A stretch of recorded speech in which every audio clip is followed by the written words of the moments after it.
Launa, 26 sa hapon. Radyo Pilipinas. Radyo Publiko. Radyo Pilipinas. Sa gihapon mga biyan, nagkapamati ka mo sa programa Balita Sosyal, kag ako ang inyong alagad, Marian Grace Aranyata.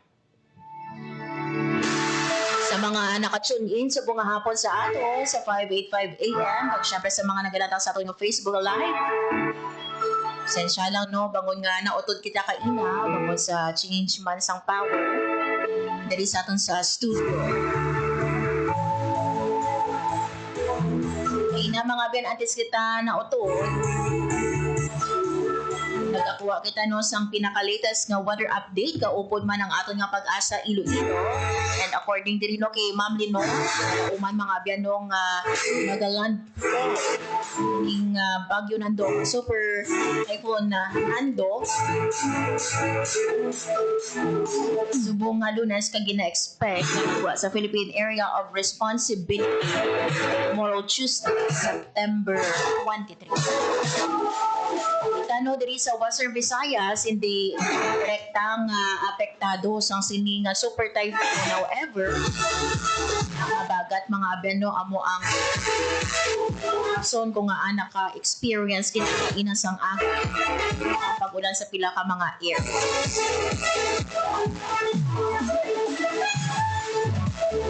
Anyway mga biyan, as mentioned earlier sa mga biyan no, ang probinsya sang Antique sa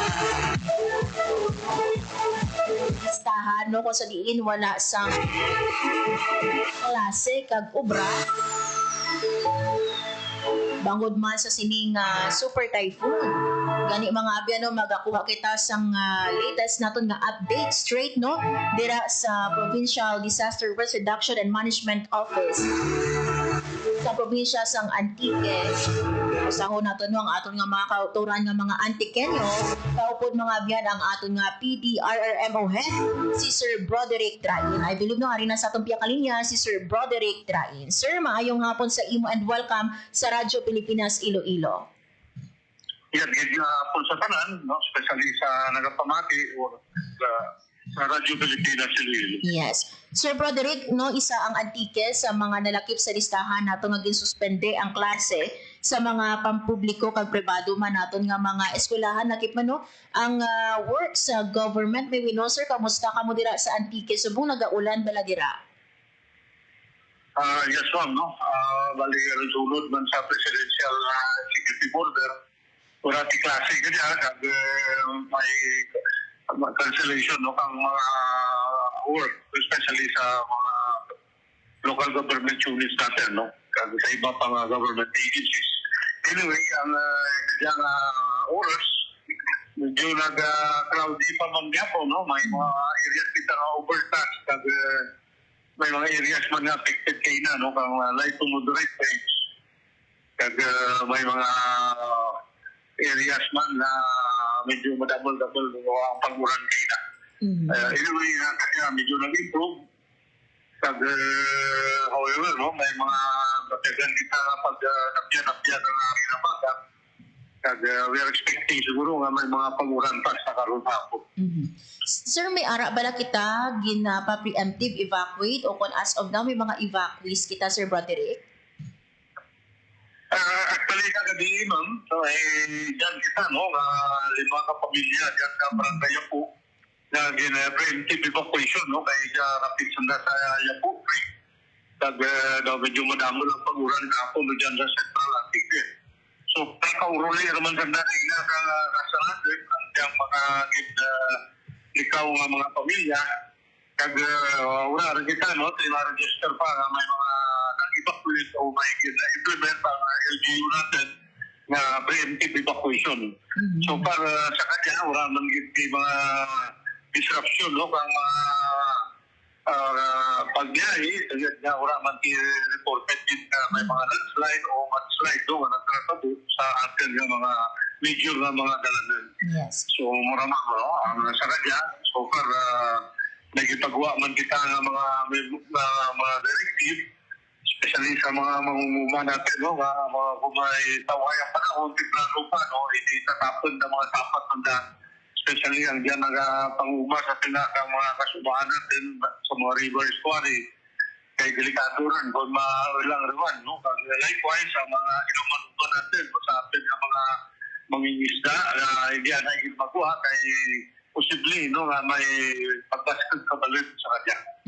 Actually, sir, amo nang next ko talaga question, no? Kung may mga area kita ba lang or mga dalan kita no nga hindi passable pero it's good to know nga wala man kita sa mga mayor nga mga dalan no nga nagkalaguba bangod sa siniman nga super typhoon o kung sa epekto sa habagat. Yes ma'am, so far wala man giti major no nga mga infrastructure natin o critical facilities natin na affected kandyang darwaring kadlaw medyo may mga pagdamol ka uran. Sir, as of now, yara pa sa Blue Alert ang aton nga Emergency Operations Center? Yes, ma'am. Diyan gyapon kita sa Blue Alert.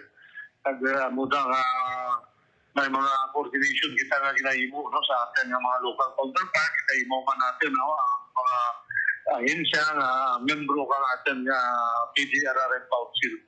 So may mga inspection, auditing ka atin mga gamit man para yung kaso nga pinanglanan giban o magsaka ang alert level sa atin nga operation center. Yes. May maambal kita no nga makaresponde kita dayon pag madali no pag effective no nga pagresponde. Sir, based no sa mga nagiligan nga binulan o kung mga tinuig man no nga ti mi ara kita sang bagyo, diin nga mga banwa kita specifically Sir Broderick no nagahatag sang atensyon naton o kung mi ara kita no nga or permi nga kakaapektuhan sang bagyo o kung pagbaha Sir Broderick. Actually mga plan po naton nga napugid ako dira sa Sibalo. May halos sila ka barangay, mga 11 ka barangay dyan na identify kinato na affected kitang mataas ng tubig, including ang national highway ro dyan, no, sa barangay Udyong. Kaya pagsimpo pa yung mataas ang tubig dyan. Likewise sa Lawaan at Pandan, at may mga areas makita ro dyan sa Kulasi. So muna ang mga ginabantayan natin, at mga major river systems natin, no, kaya basi may breakdown ng mga levees, kung mga river protection dyan magtraguba, posible nga maglayin ang dalagang ng tubig at may mga areas kita ginabantayan ay mo doon mga posible nga mga low-lying areas na pwede nga maigo ang tubig. Amuman ang mga landslide prone areas natin, especially may mga elements at trees, no? Pareho dyan sa Barbasa at sa dyan sa Antique, no? Kaya may mga lifelines kita na mga mapektuhan. Of course, ang Sibalon sa Medellín ang mga areas na dyan sa mga bukid-bukid natin ng mga barangay, amo dyan mga major na mga apektuhan.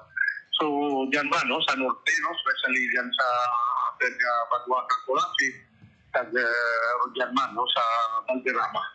So, mo dyan, no, ang mga landslide prone, kung po habagat, ginagaya natin yan, mga 14 coastal municipalities natin, mo dyan ang sangka municipio natin, no, island municipality ng Kaluya. Yes.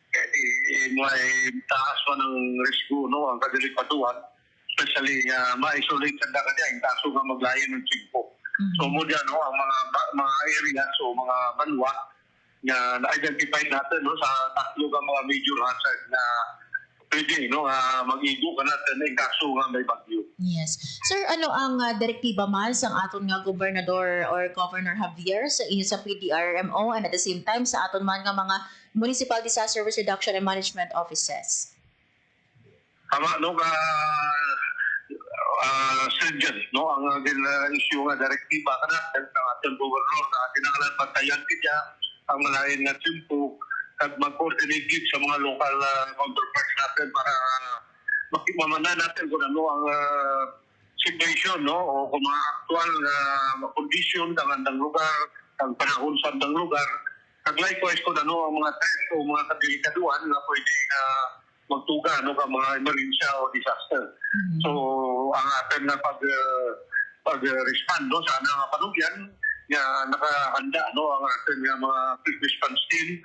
Pag likewise no ang atin nga response clusters member agency pareho ang atin mga kapulisan no kag atin nga Bureau of Fire Protection, ang Philippine Coast Guard no kag ang atin nga Civil Defense Center nga mga resources ma'am sa pagbulig man no ang ating provincial social welfare and development office kag likewise ang ating provincial engineers office kag iba pa no nga mga opisina activated sa ma'am no kag may mga resources nga ready in case man no especially ang logistics natin kag ang ating mga project sa PK may satellite office kita sa Colate Yes. kag may dyan magkita sa Sibalon kag activated na no kag may mga tao kita nga naka-duty ro dyan para in kaso may magasig no nga information kita mabaton ro dyan sa ating emergency operation center kag likewise makatulong kung kita layon kag madasig na warning kag iba pa nga directive especially ang preemptive evacuation in kaso nga tinanglanan din. Yes, it's good to know, Sir Broderick, no nga may ara kita sang satellite office, no, para nga sa immediate na to, no, nga pagresponde, no, sa any man nga insidente o kung sa ano man no nga kalamidad. Siguro, Sir Broderick, no, ang imo nga panugyan na lang sa mga tagparamati naton, especially sa mga antikenyo. Ang atin lang magtagam lang sa nagkagahe kay may mga areas kita parilod na sa Barawan Pagtubo nagamaslide doon dyan may mga rockfall lang kita no doon dyan kung kaisa nagatuhaw sa Anihib boundary kang Iloilo no to Bias Pugir may mga areas dyan na nag-ausma ng grupa likewise ang Iloilo road no mga areas man na may mga road subsidence dyan especially kung sige madapol na paguran ikawan lang natin dyan, no? Kung pwede, wala pati-klase, wala pati-obra, mamunang na kita sa atin mga panimalay, no? Kabantayan, maging ulikpat kita, vigilant, no? Sa atin palibot, at magkipagamit lang, no? Sa atin nga mga local, DRRM offices, sa atin local government unit, in kaso, no? May mga talagman o may mga kadelikaduan na nakita kita. Yes. With this, Sir Broderick, madamog nga salamat with your time and information nga ginhatag diri sa ama sa Radyo Pilipinas Iloilo. Maayong hapon and halong kamo dira sa probinsya sang Antique. Duro man nga salamat, Ma'am Carmen, na po sa tanan. Radyo Pilipinas. Radyo Publiko. Radyo Pilipinas. There you have it, mga abyan, si Sir Broderick Train, ang aton nga Provincial Disaster Risk Reduction and Management Office sa Province of Antique Head, no, sa paghatag man sa aton sang update sa status, no, sang probinsya matapos natin nadala, no, ang Province of Antique sa mga provinces sa Pilipinas nga may suspension, no, sang klase sa mga public and private schools lakit man sa ubra sang gobyerno. Aside mga abyan sa Antique, lakip man din sa listahan ang Abra, Apayao, Bataan, Batanes, Batangas, lakip man ang Benguet, Bulacan, Cagayan, Cavite, Ifugao, Ilocos Norte, Ilocos Sur, Isabela, Malingal, La Union, Laguna, Metro Manila, Mountain Province, Nueva Ecija, Nueva Vizcaya, Occidental Mindoro, Oriental Mindoro, Pampanga, Pangasinan, Palawan, Romblon, Rizal, Tarlac, kag Zambales. Pero luyag natin klaruhon, despite mga abyano nga suspended ang classes kag obrano sa gobyerno, those naman niya nga mga agencies o mga opisina nga naga-provide, no, sa essential services, especially, no, sa health, security and safety and disaster response. Padayon sa gihapon ang operasyon. Nagsubong man mga abyano nga September 22 kasi na nag-wonder ka mo no nga ami mga government office sa Subong di nag-muntat no sang ilaman nga office hours kaina launa inibangod mga abyan observance or annual observance ng 43rd Family Week nagkainang pamilya mahalaga din. So in short, no, ang office hours until 1 p.m. Sandig man diri sa Memorandum Circular o kon MC 96. So, panog panugyan ni Sir Broderick, no? Kiti wala sang klase, suspendido. Maghalong kit, much better, no? Magpabilin sa inyo balay. Para sa mga panugyan sang aton man nga PDRRMO head. Ang paghalong, no? Sa mga areas kung sa diin, no? Posible rock falls, no? May mahulog, no? Ang mga bato. Actually, dira, no? Sa mga areas ang anini ito Tobias, nungon, and maghalong gid every time nga mag-agi ka mo akagto, no? Sa Antique o kung pauli diri sa aton sa Ilog, mag-agi ka mo dira sa Hamtik.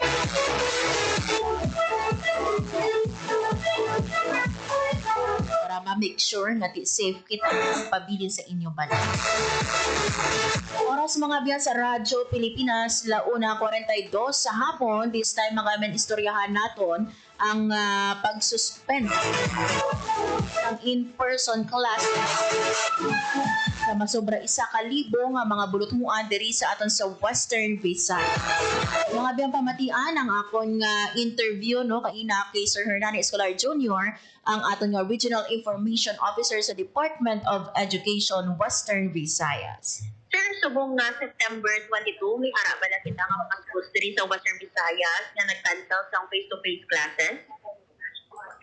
Based sa atong sininga monitoring, no, diri sa may DepEd Regional Office 6, currently, as of 9 o'clock a.m. today, we have around 1,435 ka mga public schools sa Bugos, Sininga Region 6 na nag-shift, no, temporarily sa alternative delivery mode because of the inclement weather conditions, no, na batsyag sa ila sininga mga areas, and these schools, no, abided with the guidelines coming from their respective local chief executives. So based on this monitoring, this affected around 475,293 learners na nag-ATM as of 9 o'clock a.m. September 22. So sa Antique, we have 538 schools. That's around 130,879 learners. Sa Iloilo Province natin nga division, we have 764 schools with 247,245 learners. Sa schools division of Iloilo City, 66 schools with 73,413 learners. Sa schools division of Guimaras, 65 schools with 23,387 learners. And sa Capiz, we have 2 schools and with 369 learners. So all of these, no, learners of ours ang currently nag-avail, no, sa alternative delivery mode. Sir, ang ini nga mga schools naton, dahil ini hadid preschool naton to secondary? Yes, this is data, no, comprised of all the basic education naton ng mga learners. That's kinder to grade 12. And ini siya public schools, ini siya nga data, no, nga ginakapta naton as of the moment. Sir, klaroon ko lang, wala diri nadala ang aton nga Negros Occidental na sa aton nga data? Wala na. Kaya nga Negros Occidental natin yung divisions, under nila sila, no, sa Negros Island region. Sir, may ara sa mga schools or mga LGUs naton nga wala sila yung nag-cancel ng ilang classes despite, no, sa nga hindi man namin ng TMO, but ang itinga cancellation naton, pwede maka-request or pwede maka-cancel sa classes ang aton nga mga school head despite without the approval naman ng mga Based sa aton sininga guidelines, the school heads can shift to alternative delivery mode provided, no, nga ma-coordinate ini siya sa iyang DRRM for assessment, and kung kinanglanon nga mag-shift ang school, ma-coordinate ang school head no, sa iyang sininga school division superintendent, and in return ng school division superintendent will coordinate with the local chief executive. So kung mga areas na sa schools nato, no, tama ka-risky na sa atong mga kabataan, and because na-monitor man sang school head na ito sa Mao jeopardize the safety sa atong mga kabataan, then automatically pwede na siya makashift sa alternative delivery mode. Nabatian mga biyan ang kabayan sa pahayag ni Sir Hernani Escolar Jr., ang aton nga Regional Information Officer sa Department of Education Western Visayas.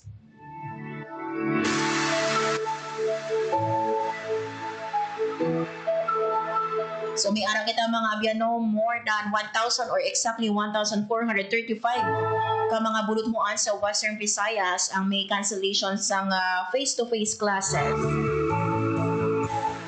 Bangod sa malain nga tiempo kag sa armed conflict. Kaina mga abyano, ginlalawag ni Sir Hernani ang breakdown sa aton nga suspension. So kaina nabatian may duha ka schools dira sa province of Capiz ang nag-cancel sa classes subong nga September 22 ini bangod no sa armed conflict, and the rest no nga cancellation sa Antique, Iloilo City kag Guimaras bangod ini no sa malain nga tiempo. All in all, 1,431 schools or 1,435 schools with 475,293 learners na nag-shift sa alternative delivery mode. Buot silingon nga kung wala in-person classes, totally wala class. Aton nga mga estudyante nag-shift no sa online classes or sa modular learning. Depende no sa ilang mga manunod.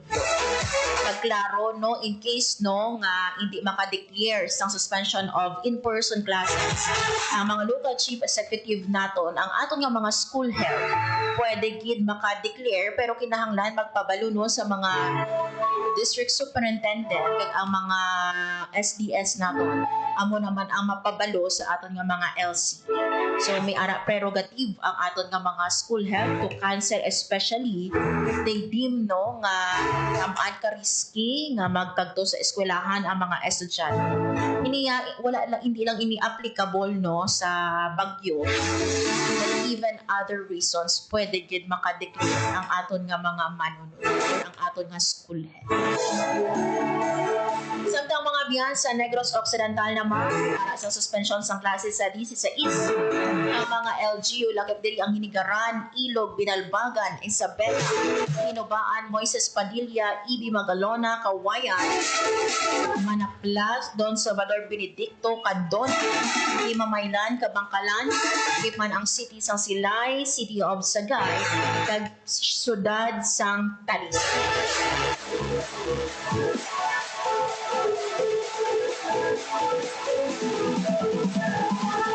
Sa province of Iloilo mga abiyan, we have more than 20 no or exactly no 28 ka mga LGUs ang nag-declare man sa suspension sang klase. Halong gito sa mga estudyante natin kay pangagamito naton ining time no tuon hindi silingon nga wala ay in-person class, wala ka mo sang ulubrahon. Ilan na natin mapadayon no ang inyo nga pagtuon.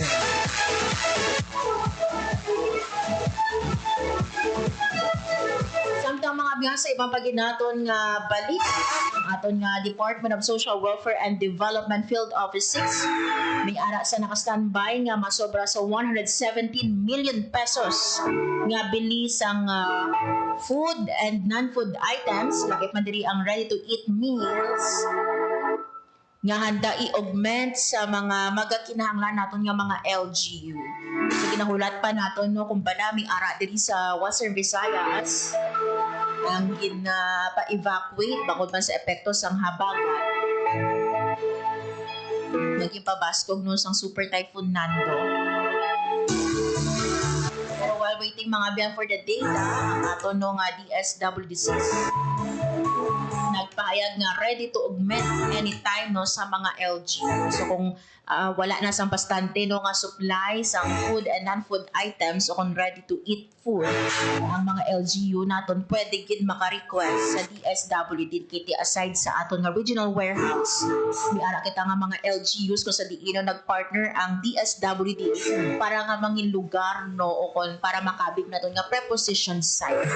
Buot silingon kung may magluntad nga insidente isa ka lugar, kundiin ang malapit nga preposition LGU to makuha sang augmentation. Iniya para no sa madasig nga paghatag sang bulit na kinahanglan pa maghulat diri no sa regional office nato before kita makapadala sang bulit.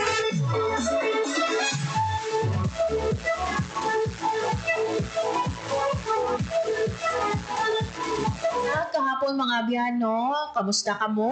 Upod bala ka mo kahapon sa ginhiwa? 3 trillion peso march. Dili no sa ato sa syudad sang Iloilo. Linibo mga biyan, hindi lang ginatos siya, kundi linibo ang nag-upod sa ginhiwat nga 3 trillion peso march diri sa syudad sang Iloilo. Duha mga abyan no ka grupo halin dito sa Haro Plaza kag miara ka sa UPV Iloilo City. Sa diin nagtabuay ini sila sa Iloilo Capitol Grounds. So ang mga taga-simbahan no kag iban nga ti halin na for example no sa mga munisipalidad sa probinsya sang Iloilo. Pareho sang Leganes, ang Saraga, sa 4th and sa 5th District. Lakip man no ang mga kaiping naton nga mga probinsya. So dira sila yung nagtabo sa Haro Plaza. Upod naton dira kahapon no ang aton nga kaparian. Sinima nga giniwat nga 3 trillion peso march. Kita naton mga abyan kaakig no sa pumuloy sa korupsyon sa flood control project. This is our time to speak up. Sabay pa nung gamito naton mga abyano ang aton nga power bilang voters, bilang mga pumuloy, magpahayag sang aton nga kaakig sa korupsyon. Yesterday we have seen kung ano kaakig ang mga pumuloy na nagapang abuso sa kwarta, especially kita nga mga taxpayer.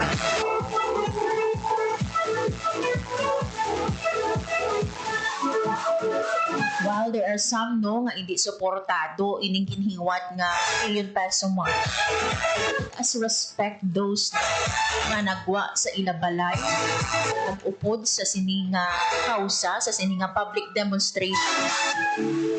After all, kita mga abyan ang perde.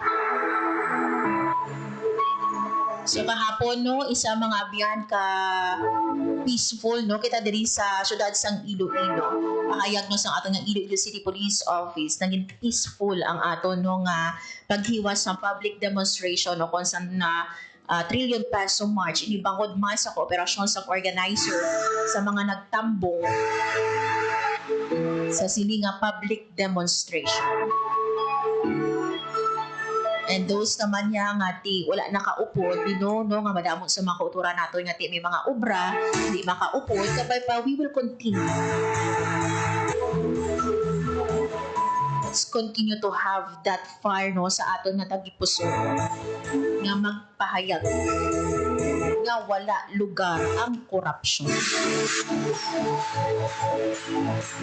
So kahapon no kita diri sa Radyo Pilipinas Iloilo, isa man sa mga nag-cover sa sininga kahiwatan. Damo kita no sa mga ginpang interview no, sarang ninyo makita ini sa aton nga Facebook page. We salute those nga mga nagpakigbato alino sa aton nga religious group, mga pamatanon, mga group of lawyers, mga businessmen.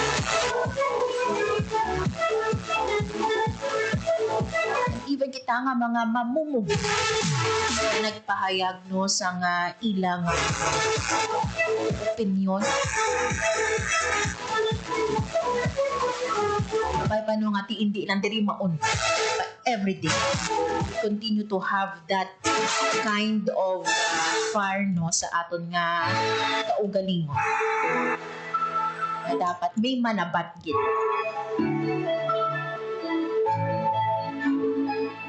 Anyway mga biyan, wala na kita sa oras nga nabilin sa aton nga pagpangalaga diri sa programa Balita Sosyal. Damo nga salamat sa inyo nga pag-upod. Subong nga hamon. And thank you man kay Sir Broderick Trahin, ang head sang aton nga PDRRMO Antique, and kay Sir Hernani Escolar Jr., Information Officer sa DepEd Regencies. Thank you man sa ako mga katuwang technical sa studio, Sir Vermer Aventura kag sa among transmitter, Sir Jeffrey Bitita. Mga biyan, ako na lang gid si Marian Grace Erenyata kag ini ang Balita Sosyal. Ito ang Presidential Broadcast Service. Radyo Pilipinas. Radyo Publiko ng bagong Pilipinas para sa bagong Pilipino. Naghahatid ng mahahalagang balita at impormasyon na guugnay ng pamahalaan sa sambayanan. Tulay sa himpapawid ng serbisyo publiko. Radyo Pilipinas. Radyo Publiko. Ang boses ng Pangulo. Sa Iloilo. Radyo Pilipinas. 585 AM. Time to celebrate kulturang Pinoy.